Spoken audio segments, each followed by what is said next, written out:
ইতিহাস আপনারা জানেন, বাংলাদেশ জামাত ইসলামীর পক্ষ থেকেই আমাদের আমি অধ্যাপক গোলাম আজম সাহেবই এই ফর্মুলা আবিষ্কার করেছিলেন এবং এটা তারই ব্রেন চাইল্ড।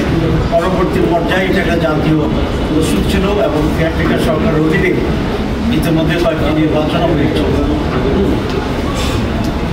আমরা একমত সকলেই এই হাউসে যারা আমরা আছি, এই কেয়ারটেকার সরকারের মাধ্যমেই এরপর থেকে বাংলাদেশের নির্বাচন দিতে হবে, এখানে কোনো দ্বিমত নেই। প্রায় 2 দিন এটার উপর আলোচনা হয়েছিল আগে, আজকেও নানা আলোচনাকে অ্যাকমোডেট করে গতকাল জামাত ইসলামীর পক্ষ থেকে রাত্রেই আমরা একটা নতুন প্রস্তাব দিয়েছিলাম।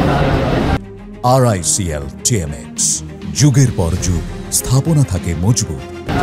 সেটারও কিছু সঙ্গে অ্যাকমোডেট করে কমিশনের পক্ষ থেকে আজকে একটি নতুন প্রস্তাবনা পেশ করা হয়েছে। সেই প্রস্তাবনার মূল বিষয়টি হচ্ছে 5 জনের একটি বাছাই কমিটি থাকবে, সরকারি প্রধান বিরোধী দল, সরকারি দল,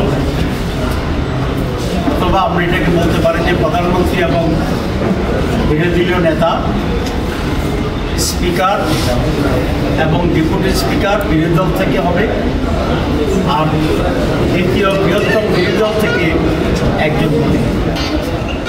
এই মিলে মোট 5 জনের বাছাই কমিটি। এই বাছাই কমিটিতে নাম আহ্বান করা হবে এবং সেই ক্ষেত্রে সরকারি দল 5 জনের নাম প্রস্তাব করবে, বিরোধী দল 5 জনের নাম প্রস্তাব করবে, আর তৃতীয় দল যেটি সেটিও 2 জনের নাম প্রস্তাব করবে। মোট 12 জন থেকেই কেয়ারটেকার সরকারের প্রধান কী হবে সেটা পেশ করা হবে। পদ্ধতিগতভাবে যে আলোচনাটা হয়েছে সেটা হচ্ছে প্রথমে সর্বসম্মত যদি হয়, দ্যাটস ওয়ান্ডারফুল। যদি সেটা না হয় তাহলে 1-4 এই ভোটে যদি হয় তবে হিসাবে এটা স্থিরকৃত হবে।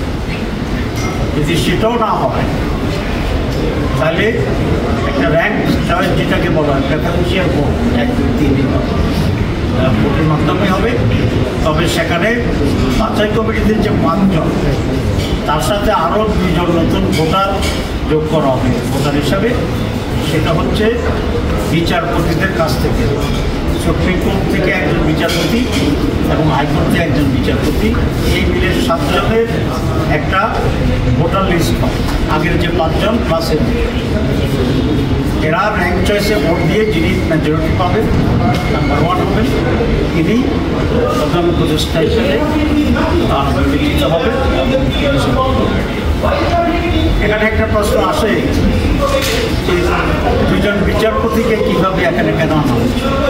এটা আনা হচ্ছে এই স্পিড থেকে যে 5 জন যদি হয় তাহলে তৃতীয় দল যেটাকে ডিসাইড করবে তারাই এখানে প্রায়োরিটি নিয়ে যাবে এবং ওরা ডিসাইডিং ফ্যাক্টর হইতে পারে।